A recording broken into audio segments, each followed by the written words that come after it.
주일 리뷰에 오신 여러분들을 축복합니다.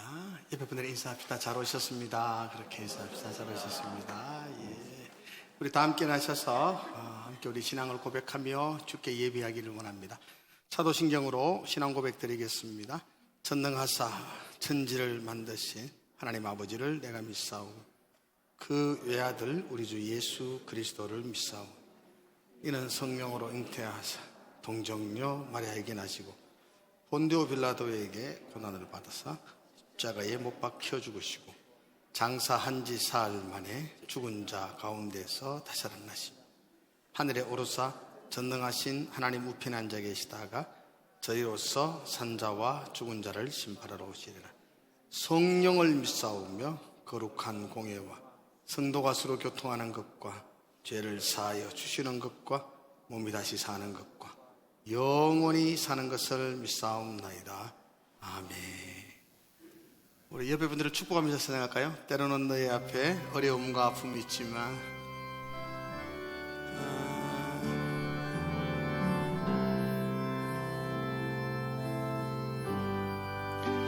때로는 너의 앞에 어려움과 아픔이 있지만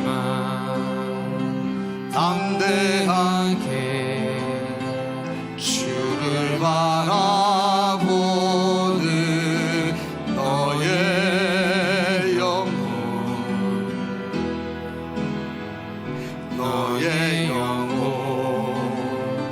우리 볼 때 얼마나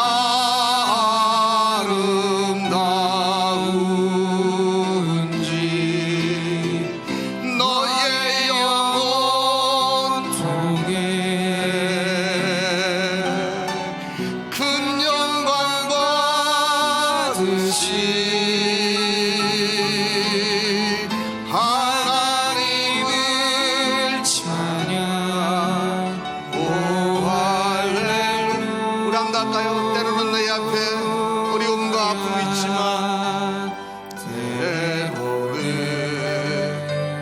너의 앞에 어려움과 아픔이 있지만 담대하게 주를 바라보는 너의 영혼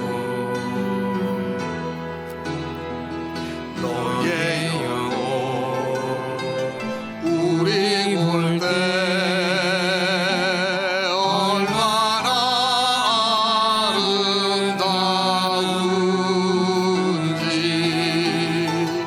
너의 영혼 통해 큰 영광과 듯이 하나님을 찬양 오 할렐루야.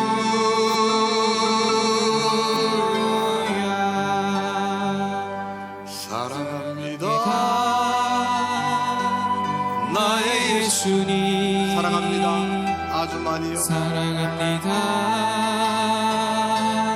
아주 많이요. 사랑합니다. 나의 예수님. 사랑합니다. 그것뿐에 우리 한번 할까요? 사랑합니다 나의 예수님. 사랑합니다. 나의 예수님. 사랑합니다. 아주 많이요. 사랑합니다. 나의 예수님. 사랑합니다. 그것뿐이에요. 사랑한다 아들아 내가 너를 사랑하노라. 사랑한다 아들아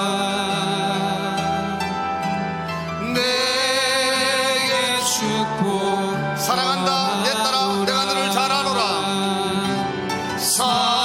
사랑한다 내 딸아 내가 너를 잘 아노라. 사랑한다 내 딸아 내가 축복도 하노라. 같이 한번 예배를 위해서 기도합시다. 하나님 앞에 우리 마음을 놓고 하나님만을 바라보는 예배가 되기를 소망하며 기도합시다. 다른 모든 것들을 내려놓고 하나님께 예배하는 시간 되게 해주십시오. 그런 마음으로 예배를 위해서 같이 기도하고 나가겠습니다. 우리 함께 기도하겠습니다. 하나님 아버지, 이 예배를 부르신 것 감사합니다. 예배드립니다. 예배 가운데 영광을 받아 주시옵소서.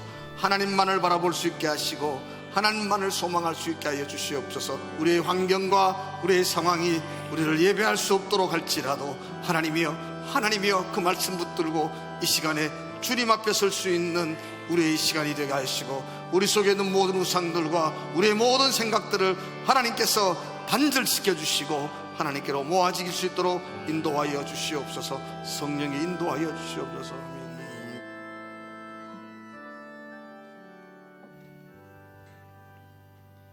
영광과 존귀와 찬양을 받으시기에 합당하신 거룩하신 하나님 아버지, 은혜와 사랑을 감사드립니다. 이 지구 땅에는 70억의 많은 사람들이 살아가고 있지만 그 중에서도 가장 부족하고 연약한 저희들을 택하셔서 하나님의 백성으로 하나님의 자녀로 살아가게 하심을 감사합니다. 이 놀라운 구원의 감격을 가지고 살아야 함에도 우리는 때로는 우리의 고집대로 우리의 욕망대로 살아가는 우리를 하나님 용서하여 주옵소서.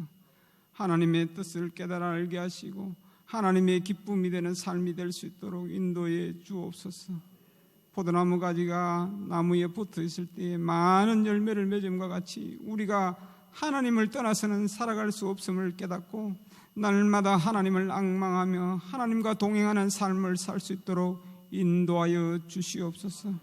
하나님, 이 지구 땅에는 이 코로나 바이러스로 인하여서 많은 사람이 죽었습니다. 또한 죽어가고 있습니다. 하나님, 긍휼히 여기시옵소서. 이 모든 것은 우리의 잘못이옵니다. 우리 그리스도인들이 바로 살아들이지 못했습니다. 그리스도의 향기를 바라지 못했습니다. 예수님의 빛을 나타내지 못한 우리의 잘못을 하나님 용서하여 주시옵소서. 우리가 이제 깨어서 기도하며 다시금 한 번 더 새롭게 변화받는 시기가 되었음을 깨달아서 하나님을 나타내는 우리 그리스도인 될 수 있도록 인도하여 주시옵소서. 특별히 하나님, 우리 교회 주일학교를 기억하옵소서. 교육부에서는 10월 11일 날부터 예배의 회복을 시작하기를 위해서 많은 교사들이 금식하며 기도하고 있습니다. 하나님, 기도 응답하여 주옵소서. 특별히 부모들이 자녀들을 위하여서 울며 금식하며 기도하는 계기로 삼게 하시고 우리의 다음 세대를 살리는 때가 될 수 있도록 인도하여 주시옵소서. 이 시간도 주의 사전에 목사님 세우셔서 생명의 말씀을 선포하실 때 그 말씀을 통하여서 우리 모두가 큰 은혜 받는 시간 되게 하시고 말씀의 깨달음으로 승리하며 살 수 있는 우리가 될 수 있도록 인도하여 주옵소서. 특별히 사랑하는 주의 백성들 일일이 기억하여 주옵소서. 경제적으로 힘들고 어려운 심령들 하나님 회복해 하옵소서.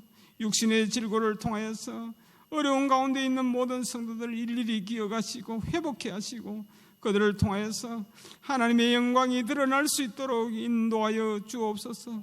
이 시간에 예배에 참여한 우리 모든 심령에게 하나님 놀라운 은혜 더하옵소서. 가정에서 예배드리는 성도들에게도 하나님 같은 은혜 베풀어 주옵소서. 거룩하신 예수님의 이름으로 기도하옵나이다. 아멘.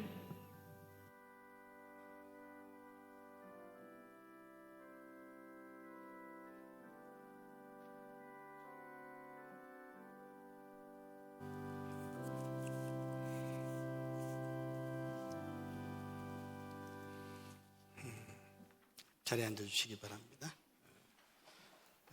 교회 소식 알려드립니다. 우리 정기당회가 2부 예배 후에 있습니다. 또 우리 주일 예배가 계속 1부, 2부 드리고 또 온라인으로도 유튜브를 통해서 예배를 생방송으로 하고 있습니다. 여러분들이 온라인으로 드리는 여러분들에게도 가정에도 하나님의 은혜와 축복이 있기를 축복합니다.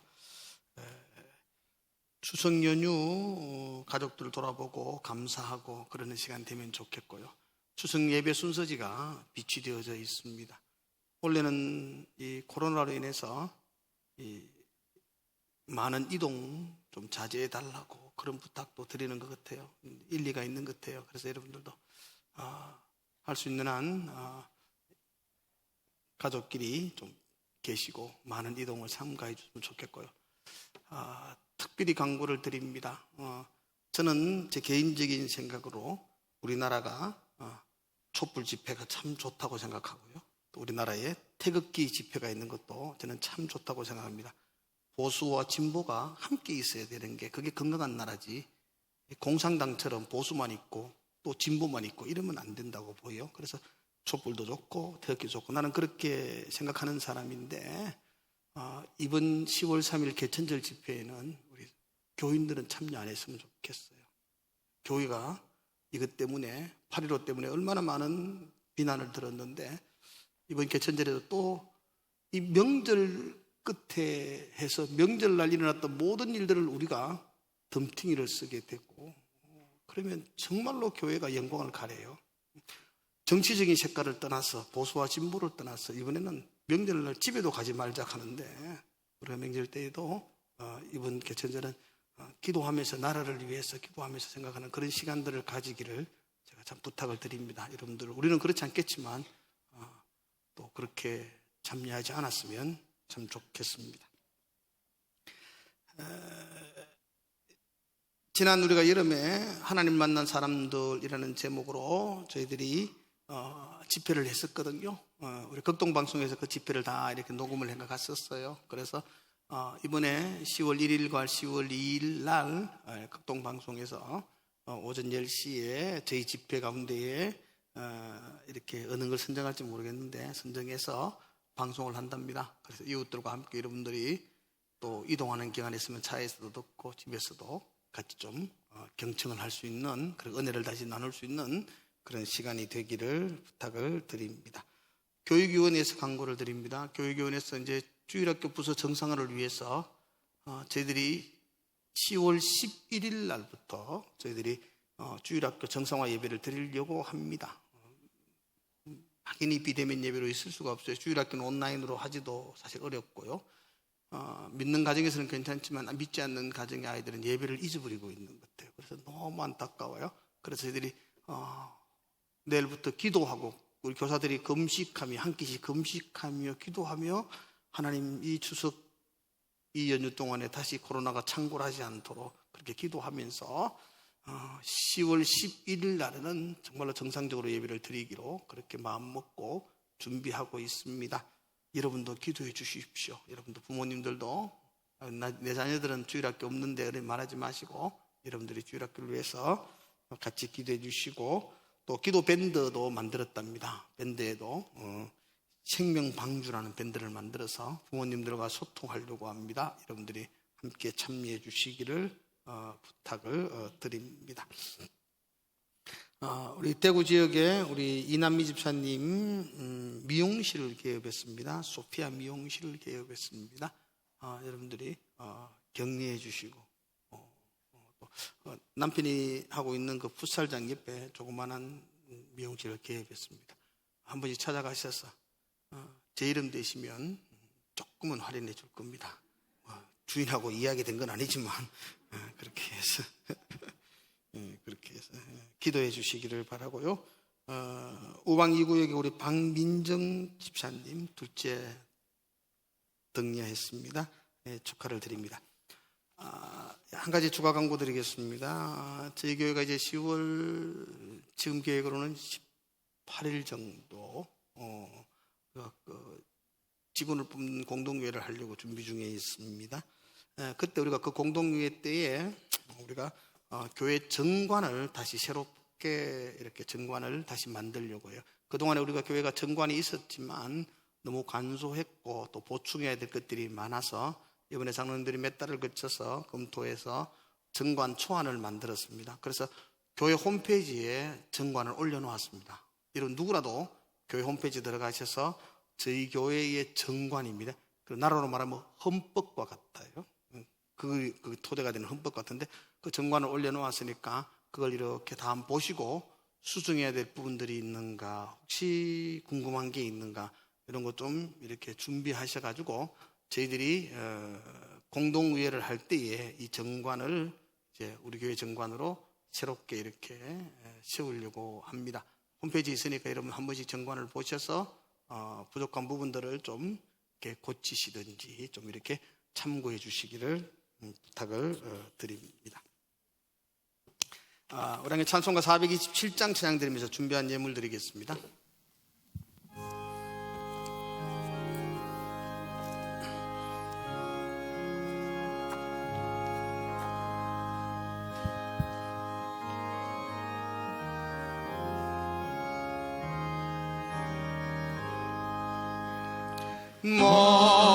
만만한 사람 복이 있나니 천국이 그들의 것이니요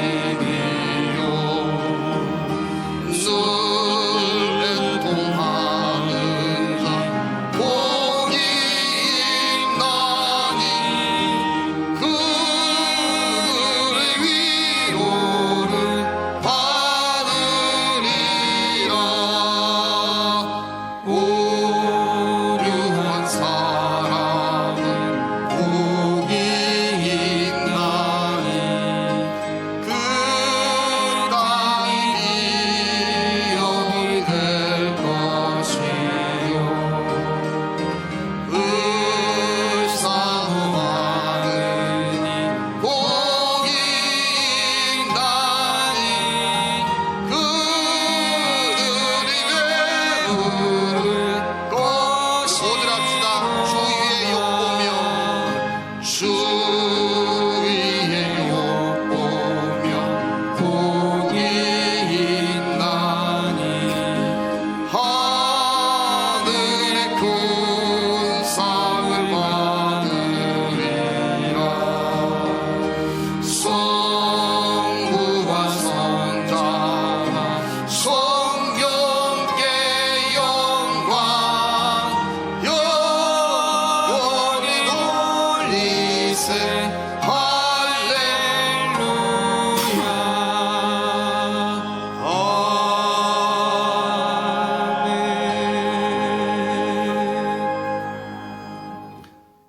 하나님 앞에 내세울 것 아무것도 없습니다. 돌아보면 허물과 실수와 죄악밖에 없습니다. 그래서 참 부끄럽고 고개 들 수 없는 송구한 마음으로 하나님 예배합니다.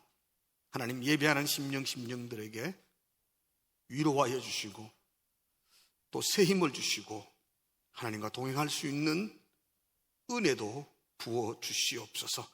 내가 하나님 믿습니다. 하나님만을 바라봅니다. 라는 믿음의 고백으로 10의 1조를 구별하여 주께 드립니다. 내가 하나님의 은혜로 살아갑니다. 감사하며 주께 나아갑니다. 하나님, 주님밖에 없습니다. 고백하는 겸손한 심령들에게 세상에 줄 수 없는, 세상에 알 수 없는 하늘의 기쁨과 평안으로 하나님께서 함께하여 주시고 이 예물을 통해서 하나님 영광을 받아 주시옵소서. 감사드리며 예수님 이름으로 기도드리옵나이다. 아멘. 우리 에스겔서의 말씀 봅니다. 에스겔서 14장을 보겠습니다. 1절에서 11절까지 말씀 한 절씩 읽도록 하겠습니다. 제가 먼저 1절 읽겠습니다. 이스라엘 장로 두어 사람이 나와 내 앞에 앉으니 여호와의 말씀이 내게 임하여 이르시되 인자야, 이 사람들이 자기 우상을 마음에 들이며 죄악의 걸림돌을 자기 앞에 두었으니 그들이 내게 묻기를 내가 조금인들 용납하랴. 그런즉 너는 그들에게 말하여 이르라. 나 주 여호와가 말하노라. 이스라엘 족속 중에 그 우상을 마음에 들이며 죄악의 걸림돌을 자기 앞에 두고 선지자에게로 가는 모든 자에게 나 여호와가 그 우상의 수요대로 보응하리니 이는 이스라엘 족속이 다 그 우상으로 말미암아 나를 배반하였으므로 내가 그들이 마음먹은 대로 그들을 잡으려 함이라. 그런즉 너는 이스라엘 족속에게 이르기를 주 여호와의 말씀에 너희는 마음을 돌이켜 우상을 떠나고 얼굴을 돌려 모든 가증한 것을 떠나라. 이스라엘 족속과 이스라엘 가운데에 거류하는 이방인 중에 누구든지 나를 떠나고 자기 우상을 마음에 들이며 죄악의 걸림돌을 자기 앞에 두고 자기를 위하여 내게 묻고자 하여 선지자에게 가는 모든 자에게는 나 여호와가 친히 응답하여 그 사람을 대적하여 그들을 놀라움과 표징과 속담거리가 되게 하여 내 백성 가운데에서 끊으리니 내가 여호와인 줄을 너희가 알리라. 만일 선지자가 유혹을 받고 말을 하면 나 여호와가 그 선지자를 유혹을 받게 하였음이거니와 내가 손을 펴서 그 백성 이스라엘 가운데에서 그를 멸할 것이라. 선지자의 죄악과 그에게 묻는 자의 죄악이 같은즉 각각 자기의 죄악을 담당하리니 같이 읽읍시다.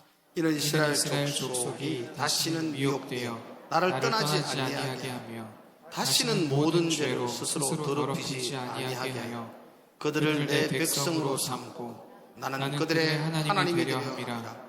주 여호와의 말씀이니라. 아멘. 아멘.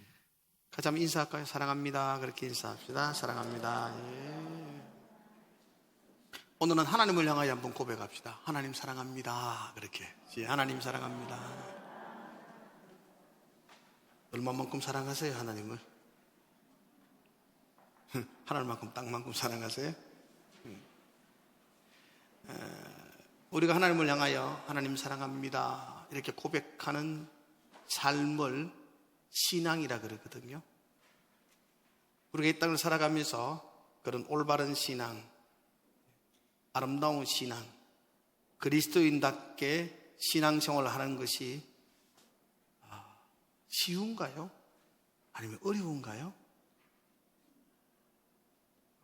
사람마다 각각 다르겠죠. 쉽다고 말씀하시는 분들에게도 일리가 있을 것이고 어렵다고 말씀하는 분들은 일리가 있을 것이고, 그러나 하나님은 신앙을 결코 우리에게 어렵게 만들지는 않았을 것 같아요. 물론 성경의 율법, 토라라고 말하죠. 율법 안에 보면 하나님을 믿는 사람들이 해야 될 것, 또 하나님 믿는 사람들이 하지 말아야 될 것, 여러 이야기들을 하고 있어요. 그 율법이 무려 613가지거든요. 하라, 하지 마라. 그런 게 613가지인데 613가지를 다 지킨다는 건 매우 어려울 것 같아요. 근데 여러분, 신앙생활을 잘 하는 거, 신앙생활을 아름답게 하는 것은요, 한 가지만 잘하면 돼요. 한 가지만 붙들면 돼요. 613가지 하라 하지 말라는 말이 많이 있지만 그 중에 한 가지만 놓치지 않으면 참 신앙생활 잘한다 이렇게 평가받을 수 있습니다. 그 한 가지가 뭘까요? 사랑. 그렇죠. 하나님을 왕으로 인정. 하나님을 사랑하는 거예요. 사랑하라. 이게 대강령이에요. 하나님을 사랑하고 이웃을 사랑하고 하나님을 왕으로 고백하고 인정하는 게 그게 하나님을 사랑하는 고백이거든요. 너 내 똑같네, 이웃을 내 몸처럼 사랑하는 것, 그 사랑이거든요. 그래서 성경의 모든 말들을 한마디로 뭉친다면 그게 사랑하는 겁니다. 사랑하는 것. 특별히 하나님을 깊이 사랑하는 것, 온전히 사랑하는 것, 그게 좋은 신앙의 모습일 겁니다. 많은 사람들은 이 신앙의 생활을 결혼 생활과 비교를 합니다. 신앙생활이란 하나님을, 더 나아가서 예수 그리스도를 신랑으로 영접한 신부된 우리의 삶이 신앙생활이라 그러거든요. 우리는 예수 그리스도의 신부, 하나님의 신부로 이 땅을 살아가는 것, 그게 신앙생활이라 그러거든요. 결혼이 쉬워요? 어려워요? 결혼 생활이? 선뜻 말을 안 하셔도 됩니다. 결혼 생활이 쉬워요? 어려워요? 저는 말할 수가 없어요.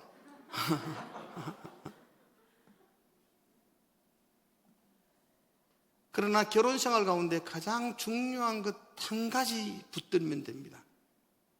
비록 설거지를 잘 못하고 빨래도 잘 못 옮겨줘도 한 가지 붙들면 됩니다. 아내를 사랑하는 거죠. 그게 전부가 아니겠어요? 그 사랑, 그거 붙드는 거, 그게 전부일 겁니다. 그런데 중요한 것은 이 사랑이 굉장히 온전해야 됩니다. 이 사랑은 나누어질 수 없는 사랑입니다. 이 사랑은 100%의 사랑이어야 합니다. 다른 보통 것들은 한 90%만 되어도 참 잘한다, 그런 평가를 받을 수가 있습니다. 99% 되면요, 더할 나위가 없습니다. 그런데 이 사랑은 99% 되어도 실패하는 겁니다. 아내가 남편을 사랑합니다. 1년 365일 오직 남편만 사랑합니다. 그런데 1년 중에 딱 하루 옆집 아저씨를 사랑하기로 마음을 먹습니다. 그러면은 그건 깨어지는 겁니다. 아니, 1년이 아니고 5년에 하루만 뒷집 아줌마를 사랑하겠습니다. 이렇게 될 수 없는 게 이 사랑입니다. 그래서 이 사랑은 100%이어야만 합니다. 하나님을 향한 우리의 사랑도 마찬가지여야 합니다. 우리 중에 하나님을 사랑하지 않는 사람이 그 어디에 있겠습니까? 그러나 하나님을 향한 우리의 사랑이 100%인가? 아니요, 99점인데요. 그 사랑은 깨어진 사랑이 되는 것입니다. 오늘 제가 설교 제목을 당신 나를 얼마만큼 사랑해? 이렇게 정했거든요. 하나님이 우리에게 묻는 물음입니다. 신랑 되신 하나님이 신부된 여러분을 향하여 물어봅니다. 당신 나를 얼마만큼 사랑해? 여러분, 그 사랑이 100%이기를 축복합니다. 그렇지 않으면 그 사랑은 온전할 수가 없는 게 하나님과 나와의 사랑입니다.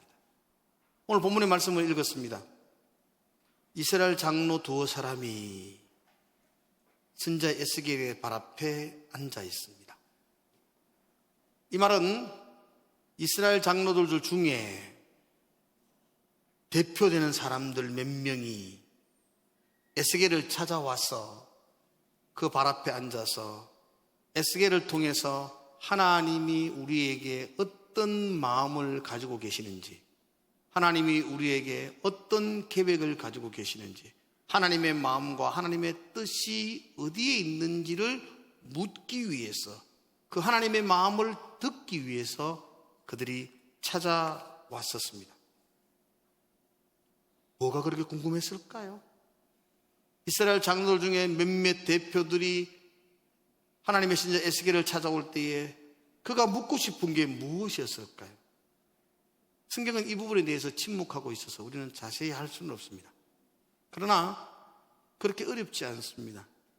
지금 그발 강가에 포로로 끌려와 있는 그 백성들이 가장 하나님께 묻고 싶은 게 있습니다. 그건 이 나라, 이 민족의 장래입니다. 어떻게 될까? 우리 조국이 어떻게 될까? 저 남겨져 있는 예루살렘, 하나님의 성전은 어떻게 될까? 그들은 그 조국이 어떻게 되어질지에 대하여 그들은 하나님의 뜻과 하나님의 마음을 묻고 싶어서 지금 찾아온 것입니다. 주변에도 많은 선지자들이 있습니다. 많은 사람들이 그 조국 이스라엘에 대하여 예언을 합니다. 그러면서 그들은 한결같이 우리나라는 하나님이 지켜주실 거야. 우리는 하나님의 택한 백성이야. 그래서 하나님이 우리를 붙들어 주신다 라고 그들은 외치고 있습니다. 자신들도 그렇게 듣고 있습니다. 아, 하나님은 우리나라를 붙들어 주실 거야. 그렇게 들었는데 지금 보여지는 현상, 바라보는 상황은 점점 무너져가고 있습니다. 바벨론이 쳐들어와서 포로로 끌고 가고, 한 번도 아닙니다. 또 와서 또 끌고 가고, 나라는 왕이라는 왕이 세워져 있지만 그 왕은 허수아비처럼 여기 치이고 저기 치이고. 선지자들은 괜찮아, 하나님이 지켜주실 거라고 지금 말하고 있는데 불구하고 보이는 현상은 곧 무너질 것 같아요. 그래서 그들이 에스겔을 찾아온 겁니다. 정말 하나님의 뜻은 어디에 있는지, 하나님의 마음이 어디에 있는지, 이 나라의 민족이 어떻게 될 것인지 우리가 듣고 싶습니다. 하나님 말씀을 우리가 들어야 하겠습니다. 그런 마음으로 그 앞에 앉아 있습니다. 또 어쩌면 이런 마음도 있을 것 같아요. 지금 포로로 끌려와서 우나라를 팔며 중노동을 하며 고생하고 있는 그 백성들의 마음속에는 어떻게 하면 이 고생을 좀 면할까? 좀 전에 말했던 건 똑같은 이야기죠. 나라가 회복돼서 어떻게 하면 고향으로 돌아갈까? 그 마음이죠. 어떻게 하면 우리가 지금보다 좀 더 나은 생활, 풍성한 생활을 할 수 있을까? 라는 바람을 가지고 하나님에게 위로의 말을 듣고 하나님의 은혜를 얻기 위해서 그들이 선지자 에스겔을 찾아와서 그 발 앞에 앉아 있다고 성경은 말합니다. 그럼 여러분, 하나님을 찾아온 그 백성들의 대표들을 향하여 하나님은 무슨 응답을 해 주실까요? 뭐라고 말해 줄 것 같아요? 하나님, 이 민족이 어떻게 될까요? 하나님, 우리의 삶이 어떻게 될까요?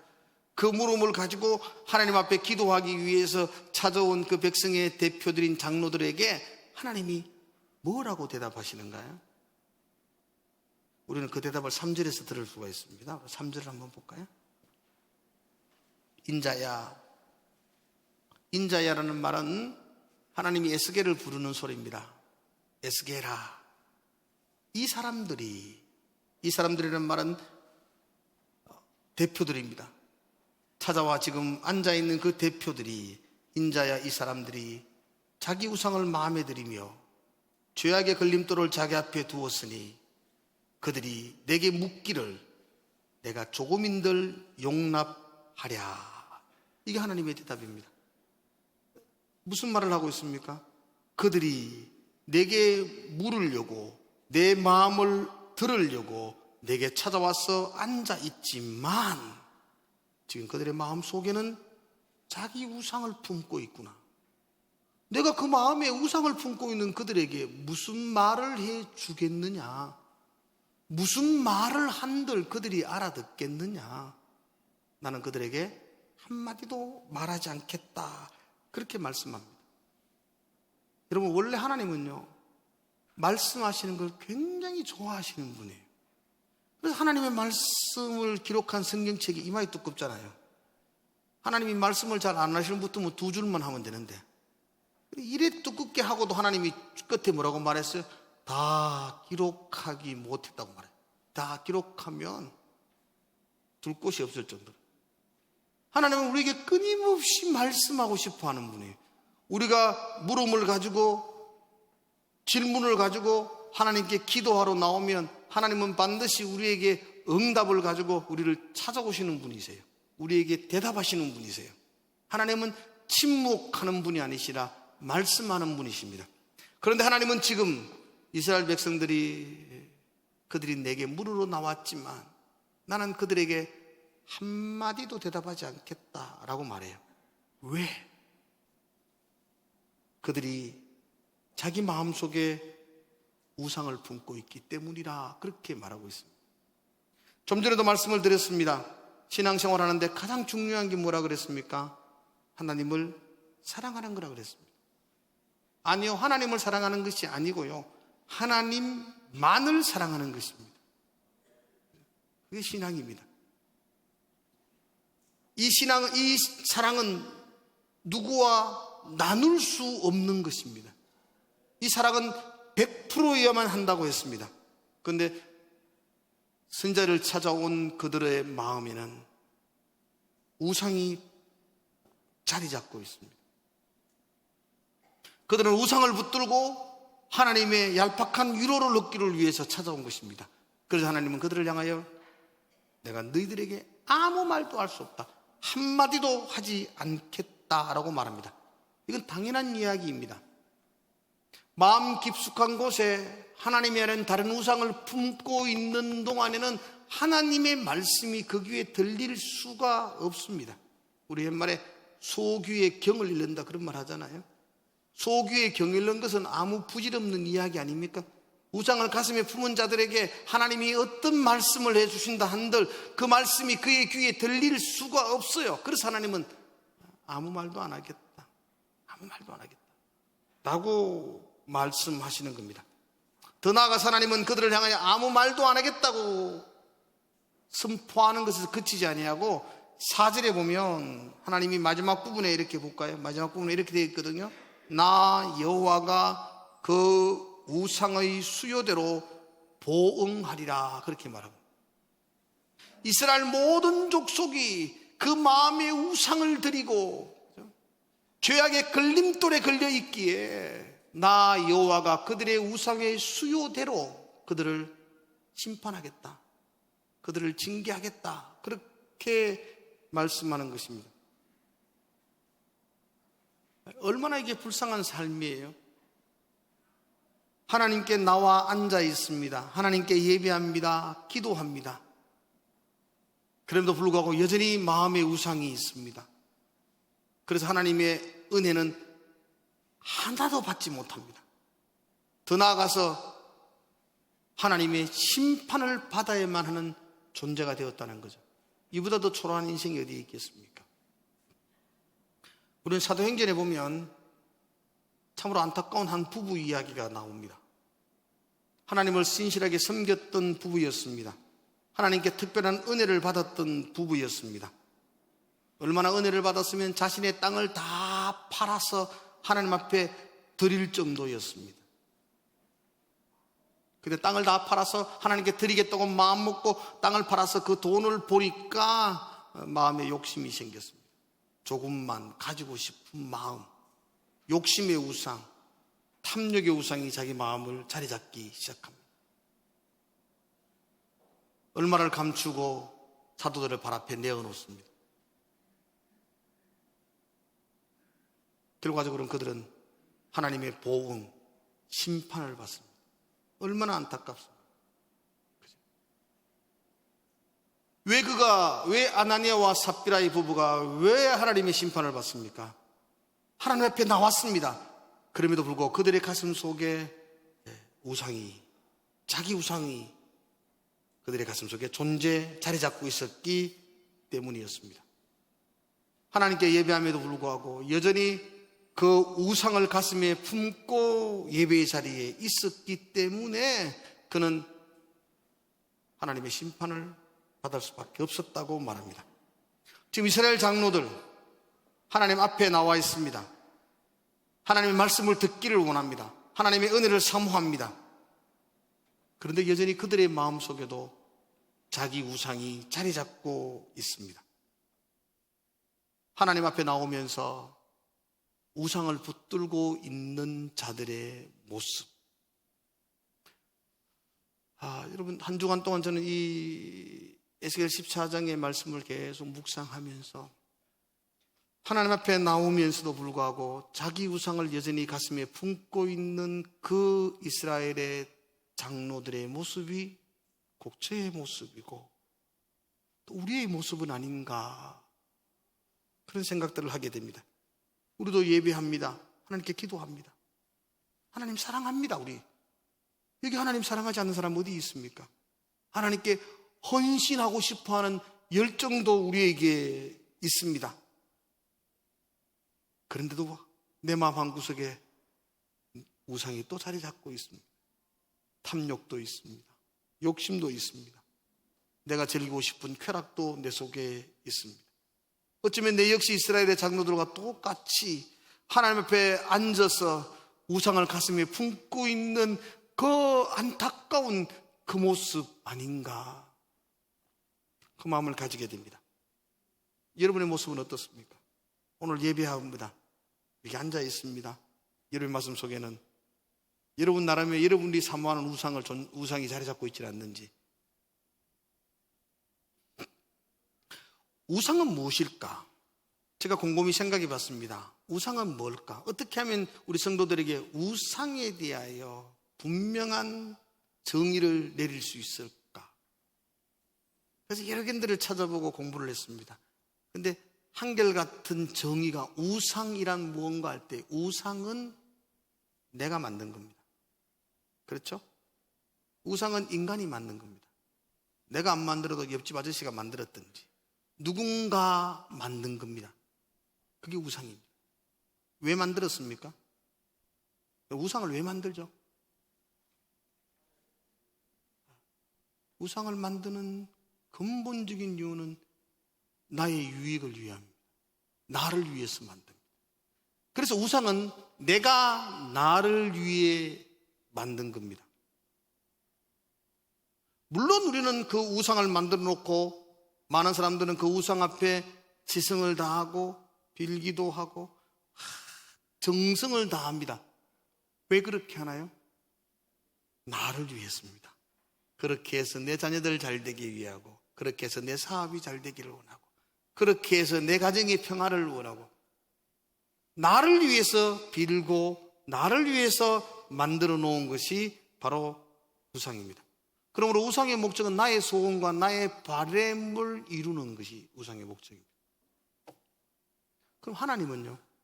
참신앙은 무엇입니까? 참신앙의 목적이 무엇입니까? 왜 예수를 믿습니까? 왜 하나님을 섬기십니까? 그런 물음을 할 때 여러분 어떻게 대답하십니까? 하나님을 통해서 나의 소원과 나의 바램과 나의 삶의 목적을 이루기 위해서입니까? 그럼 여러분 하나님을 우상화 시킨 겁니다. 하나님을 믿는 신앙의 본질적인 것은 무엇입니까? 그건 내가 하나님의 영광을 위해서 존재하는 것 아니겠습니까? 좀 더 실질적으로 말해보면 이렇습니다. 우상을 섬기는 사람들에게 한번 물어보겠습니다. 우상을 섬기는 사람들에게 100사람을 놓고 물어보십시오. 뭘 위해 우상을 섬기십니까? 뭘 위해 기도하십니까? 아니면 더 단도직입적으로 한 가지 소원이 무엇입니까? 우상을 섬기는 사람들에게 한 가지 소원이 무엇이겠습니까? 그건 동일합니다. 사업이 잘 되는 거, 아니면 자녀가 잘 되는 거, 아니면 건강해지는 거, 아니면 부자가 되는 거, 성공하는 거. 자, 그러면 하나님을 믿는 사람들에게 한번 물어보십시오. 여기 앉은 여러분 스스로에게 물어보겠습니다. 대답하지 마시고 여러분 스스로 대답해 보십시오. 가슴 속으로 이야기해 보십시오. 여러분에게 한 가지 소원이 무엇입니까? 여러분에게 한 가지 소원이 무엇이어야만 하겠습니까?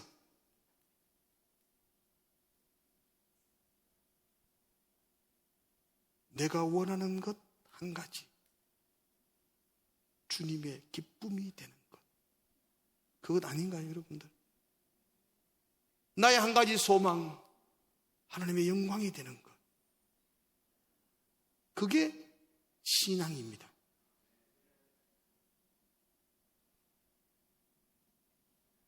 우리는 여전히 신앙생활을 한다고 말을 하지만 자칫 방심하면, 자칫 생각하지 못하면 우리는 누구보다 더 열심히 우상을 섬기는 그런 삶을 살아갈 수도 있습니다. 그래서 조심하셔야 돼요. 하나님 앞에 나와 있습니다. 그럼에도 자기 우상을 가슴에 품고 나와 있는 이 백성들과 똑같은 삶을 살게 됩니다. 그럼 하나님은 말씀합니다. 내가 너에게는 한마디도 말하지 않겠다. 내가 너에게는 조금의 은혜도 베풀지 않겠다. 우리는 그 자리에서 하나님의 은혜를, 하나님의 음성을 들을 수가 없습니다. 그래서 예배하는 저와 여러분들의 가슴 속에 100%여야만 합니다. 하나님을 사랑하는 그 마음을 붙드셔야 됩니다. 그래야만이 우리의 예배가 되는 것입니다. 더 나아가서 또 한 가지만 더 살펴보겠습니다. 여러분 9절과 10절을 한번 잠깐 보겠습니다. 여러분 9절, 제가 9절을 읽을 때 여러분들이 한번 10절을 한번 읽어보십시오. 제가 9절을 읽겠습니다. 만일 선지자가 유혹을 받고 말을 하면 나 여호와가 그 선지자를 유혹을 받게 하였음이거니와 내가 손을 펴서 내 백성 이스라엘 가운데에서 그를 멸할 것이라.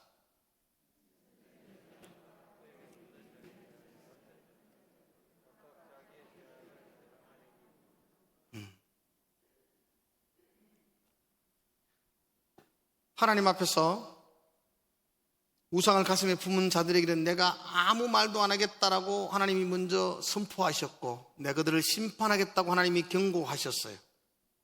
그리고 나아가서 9절과 10절에 보니까 만일 어떤 선지자가 내가 이렇게 아무 말도 안 하겠다고 경고했는데도 불구하고 우상을 품고 나와 있는 그 백성들에게 대답해준다, 말해준다는 겁니다.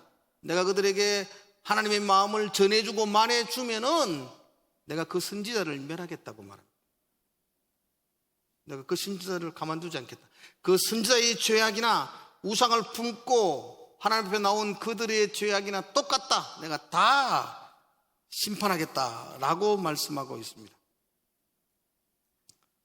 자, 여러분 여기서 선지자가 물음을 가지고 나온 백성들에게 하나님의 마음을 대답해 준 그 삶이 왜 심판을 받아야 할까요? 그 행위가 왜 하나님의 벌을 받아야 하는 행위가 될까요? 오늘 여기서 제가 여러분들에게 뚜렷한 그 단어에 대한 정의를 여러분들에게 꼭 가르쳐 주고 싶어요. 우리 많은 사람들이 신앙을, 특별히 교회를 오래 다니는 사람일수록 이 부분이 몰라가 헷갈려 했어요. 에스겔과 같은 성경에는 수많은 선지자가 있습니다. 우리는 그 선지자를 예언자라고 말합니다. 성경에는 17권의 예언서가 있어요. 선지서, 예언서 같은 말입니다. 근데 우리는 지금 그 예언서, 선지자, 예언자, 근데 그 예언이 뭔지에 대해서 우리는 뚜렷한 정의를 내리지 못하는 것 같아요. 자, 여러분 마음으로 한번 생각해 보시죠. 답을 생각하시라고요. 꼭 말씀 안 하셔도 돼요. 예언이 뭘까요? 예언. 예언 그러면 여러분들의 머릿속에 예언이 뭐지? 예언이 뭔지를 알아야 예언자를 알 수가 있잖아요. 예언. 우리는 예언 그럴 때는요, 미리 일어날 일을 먼저 아는 것.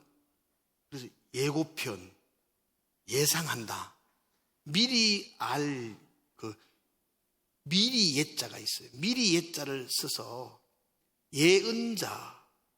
예언은 장래에 일어날 일을 먼저 알아서 말해주는 사람, 예언자라고 생각을 해요. 근데 장래에 일어날 일을 말해주는 사람은 예언자가 아니고 우리는 그 사람을 점쟁이라 그래요. 그 사람은 박수무당이지 예언자가 아니에요. 그럼 예언자가 뭐다? 이런 한문으로 예언할 때 그 예자가 미리 예자를 쓰는 게 아니고요. 그 예는 맡을 예자를 써요. 예금. 우리가 돈을 은행에 맡길 때 예금한다 그러잖아요. 하나님이 말씀을 맡긴 사람이죠. 말씀을 짜서 하나님의 말씀을 맡은 사람, 그게 예언자예요. 그래서 그 예언자는 하나님이 맡겨준 말씀을 전하는 사람이어야 돼요.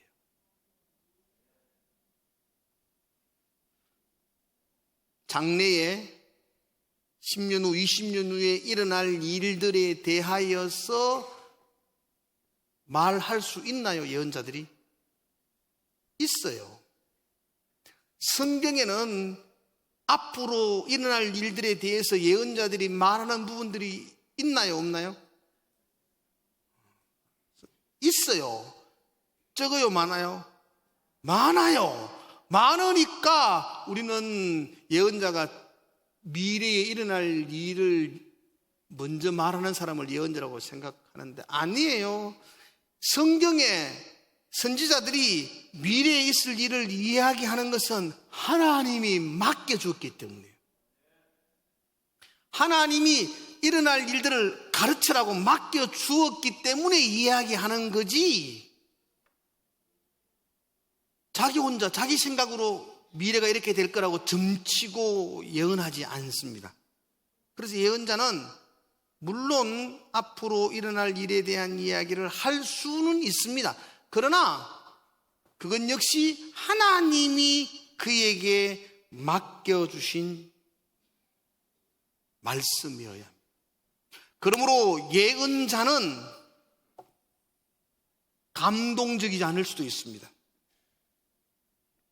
예언자는 청산유수처럼 말을 잘 못할 수도 있습니다. 예언자가 외치는 소리는 내 마음에 흡족하지 않을 수도 있습니다. 왜냐하면 사람의 감정이나 그들의 마음을 위로하기 위해서 존재하는 것이 예언자가 아니기 때문입니다. 예언자는 때로는 돌에 맞더라도, 때로는 예언자는 사람들에게 비난의 손을 듣더라도 하나님이 맡겨준 말씀을 외치는 자이어야만 합니다. 왜 오늘 선지자들이 심판을 받아야 합니까? 하나님은 우상을 품고 앉아있는 그들에게 아무 말도 안 하시는데 이 선지자는 유혹을 받아서 자기가 지금 말하고 있는 겁니다. 이건 하나님이 주신 말이 아니고 자기 생각, 자기 가치관, 자기 마음을 이야기하고 있는 겁니다. 선지자가 하나님의 말씀을 전하지 아니하고 자기 말을 이야기하면 심판을 받아야 됩니다. 내가 그들을 멸하겠다라고 하나님이 말씀하고 있는 것입니다. 이건 참 슬픈 모습이거든요.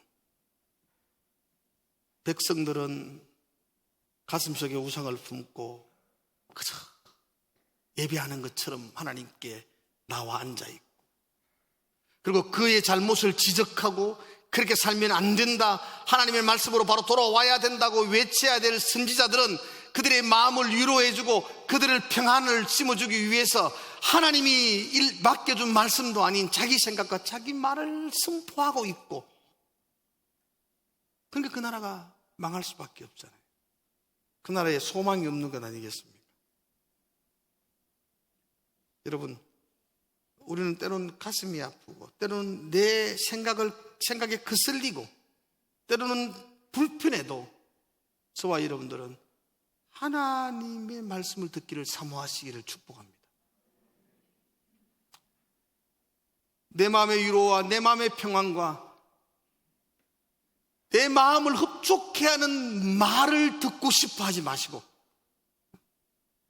나를 힘들게 하지만 하나님이 맡겨진 말씀이 우리 속에 선포되어져서 그 말씀이 우리의 심령과 우리의 골수를 찔러 쪼개고 우리의 생각을 바꾸고, 그래서 우리가 추구했던 목표가 달라지고 우리의 가치관들이 변화되어지게 하는 것, 그게 참 신앙입니다.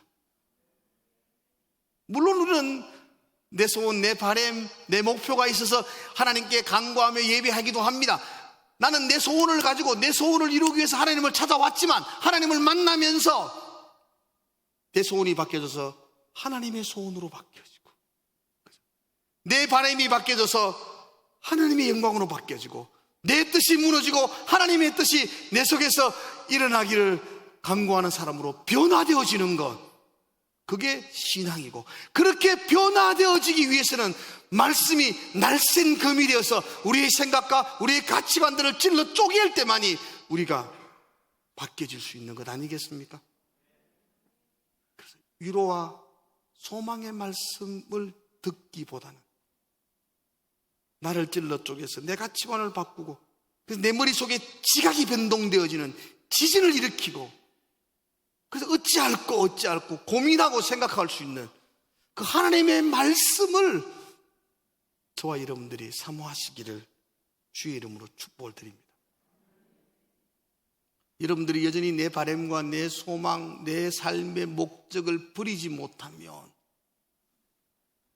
그게 자기 우상인데요, 그 우상을 내려놓지 못하면 하나님과의 관계는 다 끊어집니다.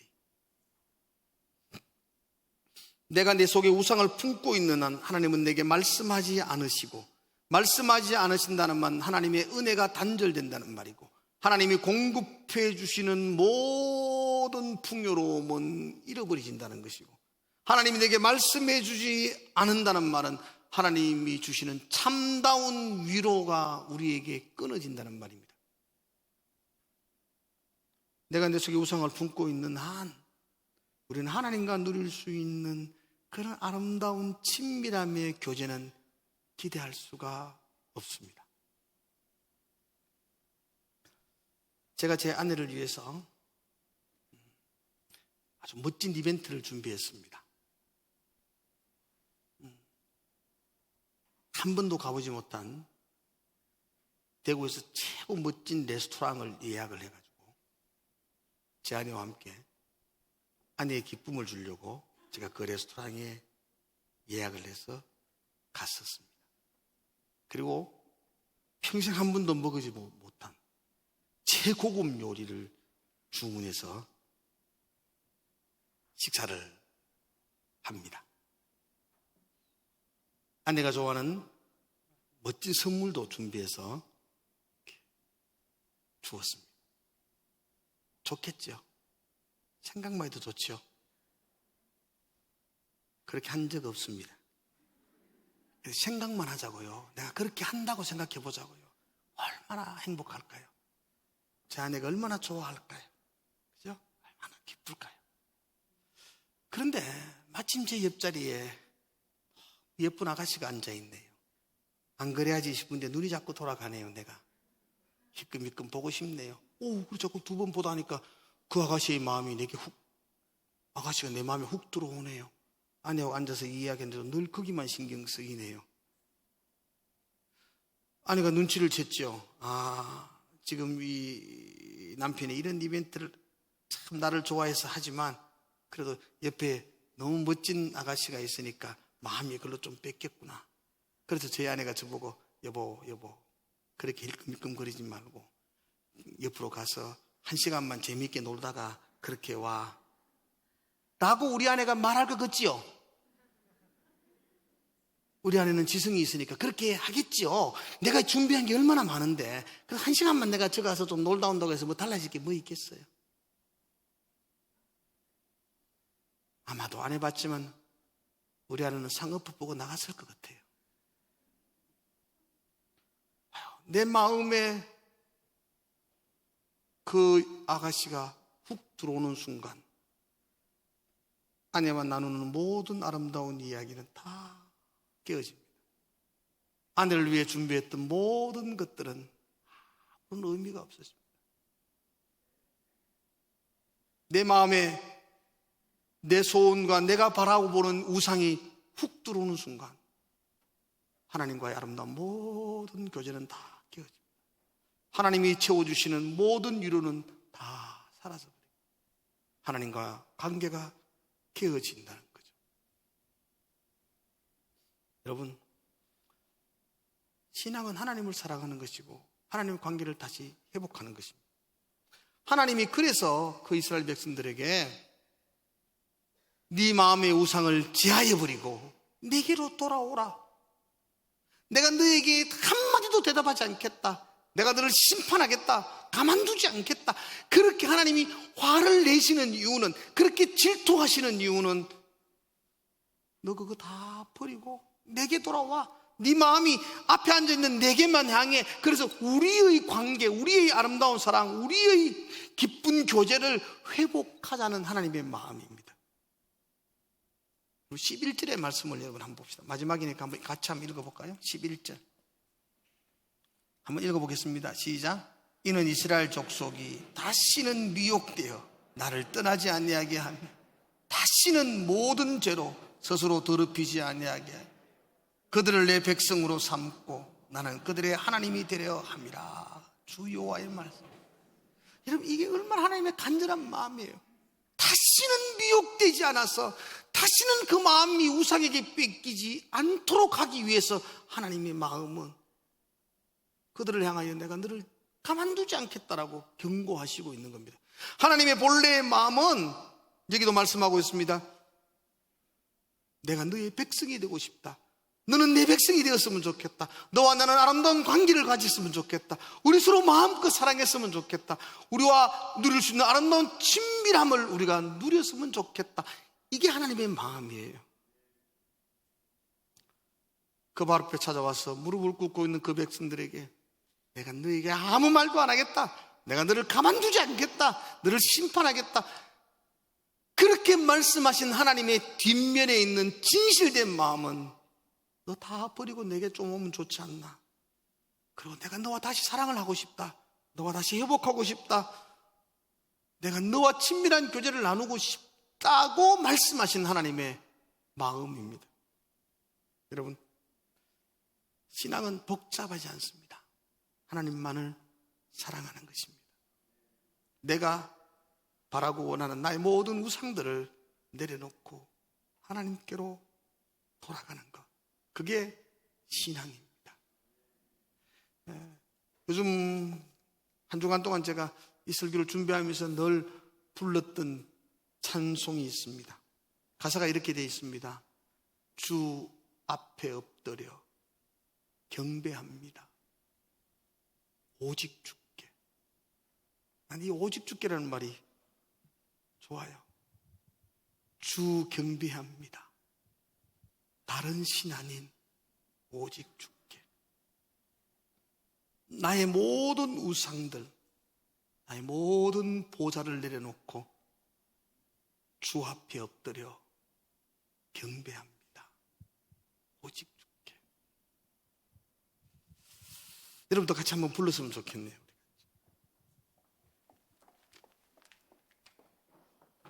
우리의 신앙을 하나님께 고백하고, 비록 내게 여전히 우상의 모습들이 존재하고 있지만 하나님, 내 마음의 기도입니다. 내 마음의 바람입니다. 나의 모든 우상을, 나의 모든 보좌를 내려놓고 주님만을 경배합니다. 그런 고백으로 찬양했으면 좋겠습니다. 주 앞에 엎드려 경배합니다. 오직 주께.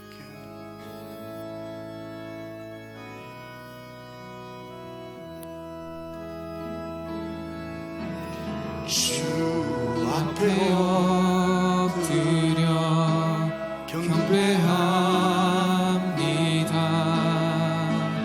오직 주께.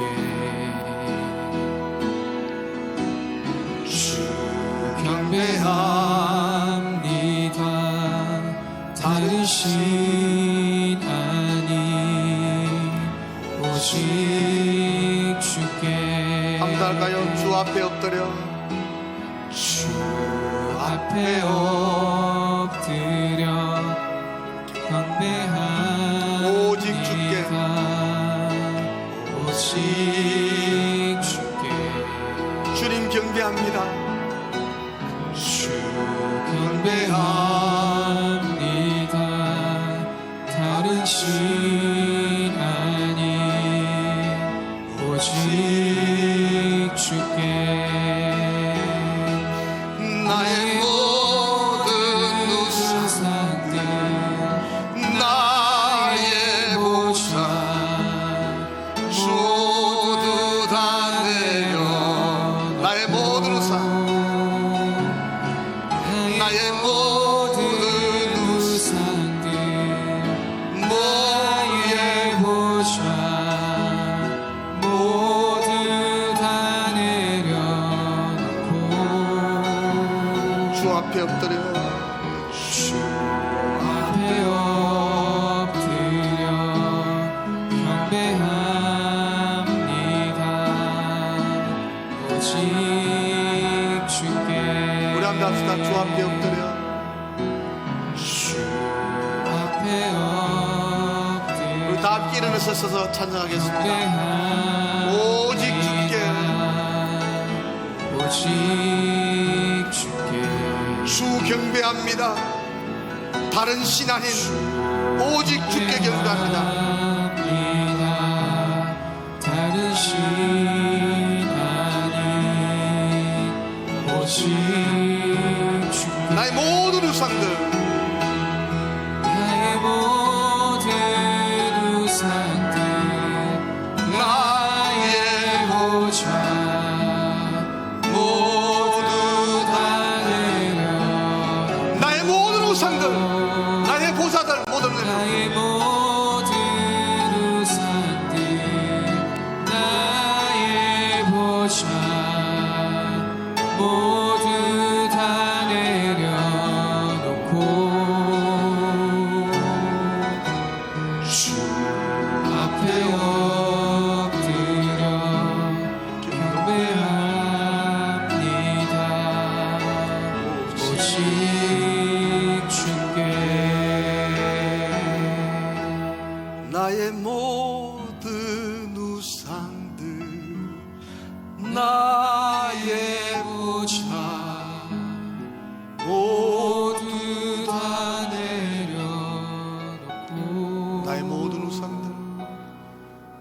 나의 모든 우산들 나의 보좌 모두 다 내려놓고